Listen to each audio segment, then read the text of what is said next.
89.5 The Wave. I am Alexis Gabrielle, and today we have special guests Don and Karen from Just Moms STL. How are you all feeling today? Feeling pretty good. Yeah. How are you? I am wonderful. I am so pleased to have you all on air today. It means a lot. So first, I just want to know, what is some of the history of the radioactive waste site? So Westlake Landfill has radioactive waste from the Manhattan Project. It's radioactive nuclear weapons waste, and it's been there for 44 years. It was illegally dumped. Since we are in the North County area, this waste was brought from this area, North County. It sat out at two sites, one next to the airport, one next to Laddie Avenue, and then it was picked up, what was left of it, and illegally dumped at our site. And that happened 44 years ago. So our community's been living next to nuclear weapons waste on the surface of a landfill for 44 years. Wow, that is pretty scary for everyone who's in the area and anyone who has been in the area, period, just living there. So most people believe that there's an actual fire underground, and it's a lot of controversy. So can you just elaborate on whether or not it's a fire or if it's just a reaction that's actually causing this? So the company will tell you it's a reaction. It is a fire. If you Google landfill fires, they will come up on the internet. There's plenty of peer-reviewed article. The only one who's calling it a reaction is the owner, because fire sounds scarier, but it is a fire. There is heat. On a day like today, when it's cooler out, if you go by the site, you will actually see steam from the fire and smoke. You can see them shoot out of wells when they're doing any work or anything like that. So, it is happening under the ground, and it is actually burning and eating the garbage. You know, it's leaving ash, and then the ground is collapsing down. So the fire right now is approximately 700, a little less than feet from radioactive waste. 4 years ago, we were told that it was 1,200 feet. So that's quite a difference today compared to where... Definitely. It's very scary.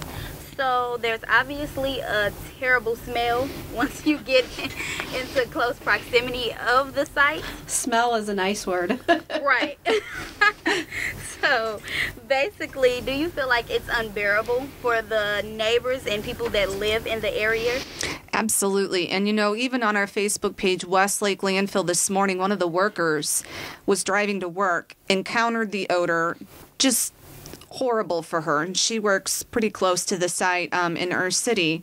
And then she also noticed some black smoke coming from the top of the landfill. Well, it ended up being the asphalt plant, but still, there have been times when people have seen black smoke where it has been a fire.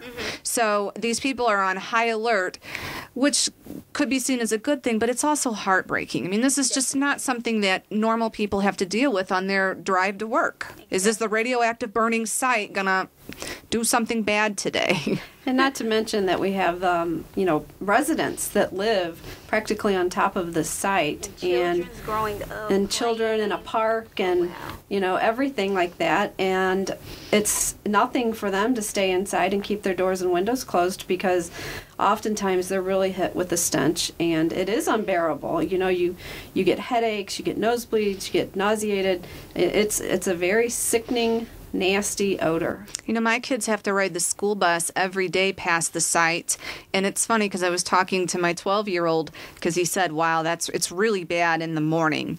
And I said, well, what do you guys do? And he said, as soon as they get to where they're about to turn to go into Spanish Village, he said they all take their shirts and put them up over their nose. And I'm like, so children ever have to do that. No. Ever. No. That is ridiculous. So voices like you all in the community, I really feel like you have raised awareness to what's going on, and I feel like that's a great thing to do because a lot of people don't know and don't care, mainly. Right.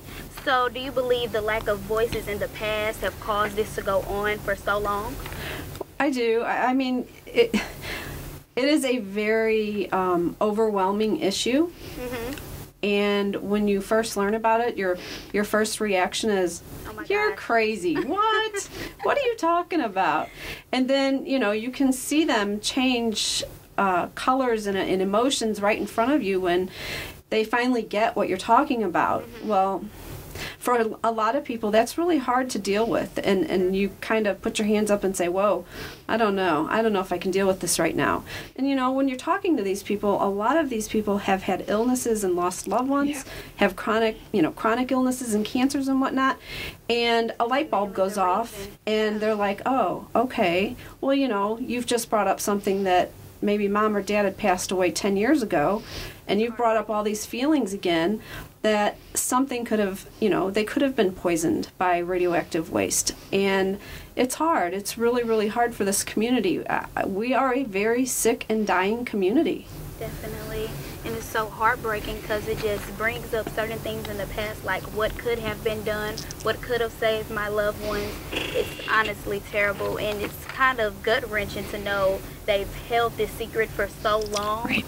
It is. Everyone has been just in the dark about what's going on. Like, people growing up have been playing in these areas. You've raised families. You've had just so much history in these type of areas, and to know that these type of things have been going on under your nose is like, wow, I feel betrayed. Well, and you bring up a good point, because, we all know from election years, these elected officials, whether they be in office or running for office, they have the money. How many flyers do people get in their mailbox election year? But they can't manage to send out one flyer on this topic to let their constituents know. I mean, that's the travesty here. And I can tell you firsthand that I was one of those children that played in the parks they're cleaning up now, and lived in a subdivision where people have radioactive waste now in their backyards and whatnot. Homes would flood.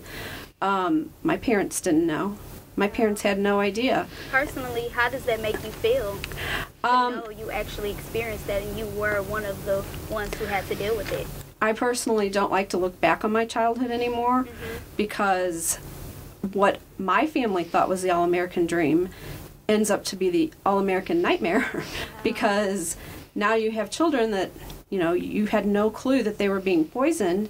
I'm an adult now. I have 4 of my own children, and when I learned about Coldwater Creek 5 years ago, I also learned about Westlake Landfill and learned that I was living 1.8 miles away for the past 20 years, raising my own 4 children next to this Superfund site that those people in Spanish Village had no clue even existed. So I think for me personally, when you ask, why do you do this? I do this because, to me, I have no choice. Right. My parents didn't know, and I always say, I don't know if it's better to not know or to know what's going on, but I have to say that knowing what I do know, I will go to the ends of the earth to save my children and this community that we live in, because we're worth protecting. So do you all have any suggestions on ways the reactions can be contained, or any things to say to the EPA or anyone that's listening? Well, and again, if you Google these landfill fires, they are fires. They don't have a way to put them out. And the problem is that the way our site is, it's not set up to where you would want someone to come in and try, because it could make it worse. And we have the radioactive waste next to it. So the solution for our community, and it is a viable solution, is to come in and remove that radioactive waste. It can be done. The EPA documents say it can be done. The question is that the solution that they're going to choose overall? But we do have confirmation from them that is a feasible option at this site. And so we have a big EPA meeting this Thursday, the 19th, at 6:30 at John Calvin Presbyterian Church. At the Machinist Hall. Oh, sorry. My gosh, I keep saying that.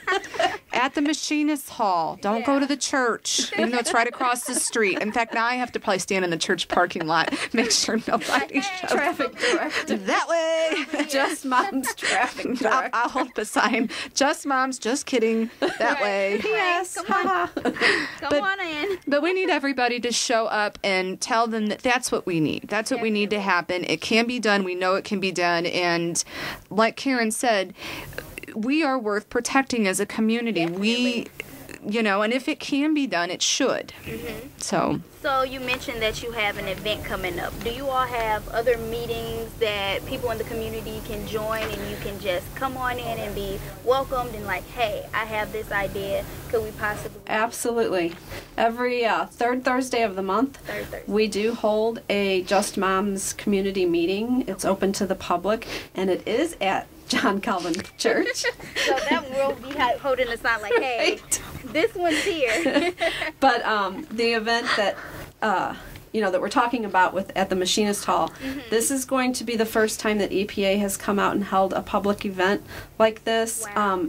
Actually, we're co-hosting this meeting with EPA and the Community Advisory Group. So we need people in this meeting. We need butts in a seat, because what this does is it shows the Federal Environmental Protection Agency that we are concerned, and not that playing games. No, and that we do have support, and that we're not two crazy moms. And like I said, this is how we get our voices heard. And it's going to be a listening session with Mr. Albert Kelly, who is the senior advisor and head of the task force for federal EPA. He reports directly to the federal administrator, Scott Pruitt. He's going to come in, and his job is going to be to listen to this community. And you can sign up to speak. We have several speakers already that have signed up. We could always use more on just what this community means to you and how important it is that the goals of this community are met. And one of those goals is, first of all, we want those people that live in Spanish Village or within a mile of the site to be relocated, voluntary relocation program. And we want property assurance plan where it will protect our properties if people do move out. Or if we want to move out, a viable option in that way that can help us.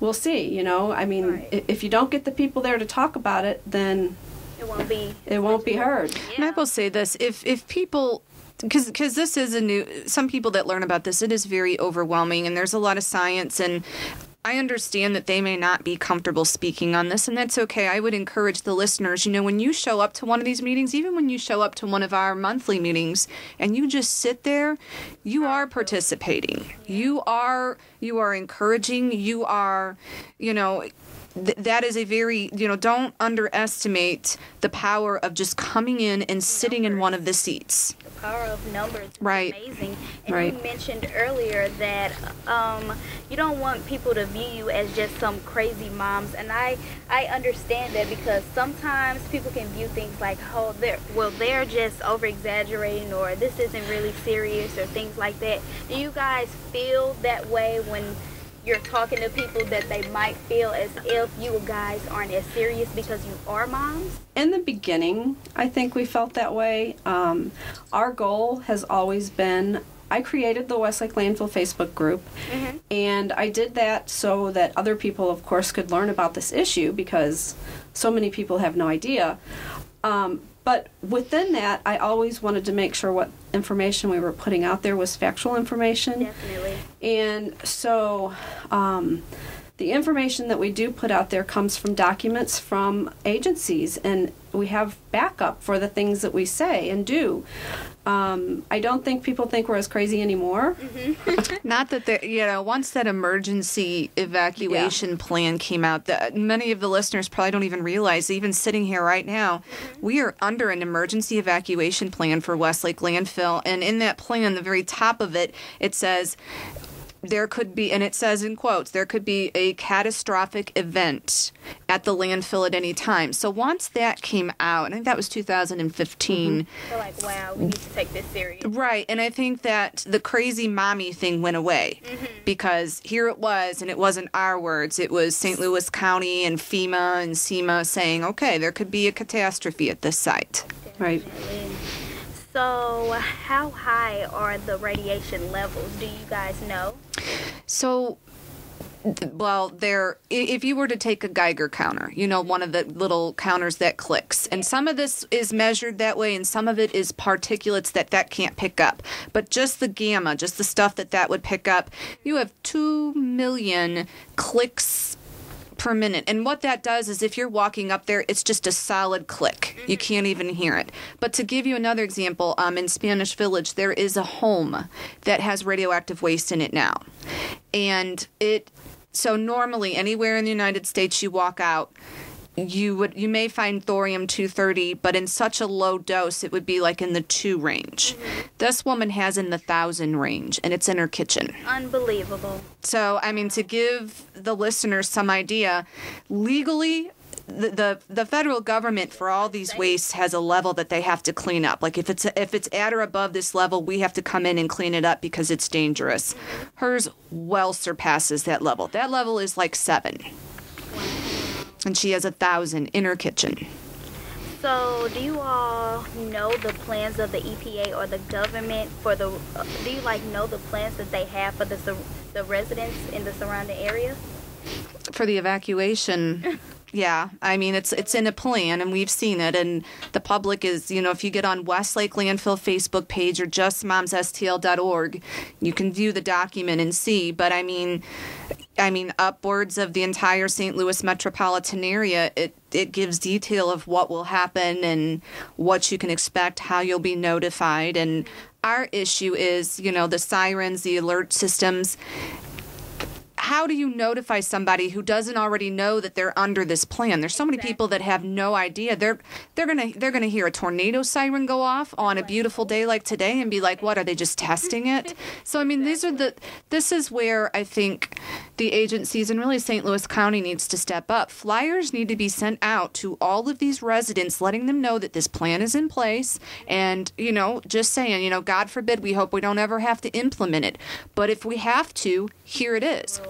Yes. So there's rumors about a buyout. Do you all know anything of this? Well, there's 2 types of buyouts. So there's voluntary, where you can choose to leave or you can choose to stay, and there's mandatory. We have been asking now the entire time for a voluntary buyout of the people living closest. They're right on top of this site. It's one of the homes already has radioactive waste in it. Several others do as well, but have not come forward because they don't really want to be made public. But I mean, I don't know anything other than anyone else on what they'll choose. I mean, it would be great, I think, if Mr. Kelly came in and this Thursday said, okay, those living within half a mile of the site, you're free to go if you want. You may stay if you want, but we don't know if they're going to do that or not. Wow, it seems to me as it's a hopeful theory. We hope that they will, because at this point it's wow, you're not even telling the residents what's going on. You're not even giving them any feedback. You're not letting them know hey, this is what's going on. This is the plans that we have. You don't even know if there are any plans intact at this moment, real plans, thorough plans to just get all of this under control. Right. So it's just so saddening and sickening, honestly. So where can people actually go to educate themselves on the landfill? So you can go to the Westlake Landfill, that's 3 words, Facebook group. Okay. You can also go to Just Mom's STL Facebook page. And like Dawn just mentioned, we do have a website, justmomsstl.org. And you can get to this meeting on Thursday. There will be a lot of agencies present that you can walk around and speak with and learn more. There'll be a lot of elected officials there. All your elected officials know about this. So you'll have an opportunity to speak to them in person and ask them what they're doing. But also, I just wanted to mention that on November 11th at the Tivoli, the Atomic Homefront film will be playing again. It's a documentary about our fight and struggle here with Coldwater Creek and Westlake. And it's showing at 3 o'clock, and tickets are on sale now. Great. Thank you so much. So, ladies, do you all have any final comments or any advice to give listeners today, to just come out and support and make sure their families and themselves are just protected? Please come out to the meeting on Thursday at the Machinist Hall in Bridgeton on St. Charles Rock Road. It starts at 6:30. We've got to get people out there so that people can make decisions on what they think is best for their family. Definitely. I'm so happy to have you guys. I really appreciate the great information you gave the listeners, really just so vital in this time because so much stuff going on. You never know when this thing can just blow up. Right. Right. So I just thank you guys so much for coming on, and thank you for your information. Thank you for having us. Thank you. No problem. 89.5 The Wave. Thank you very much.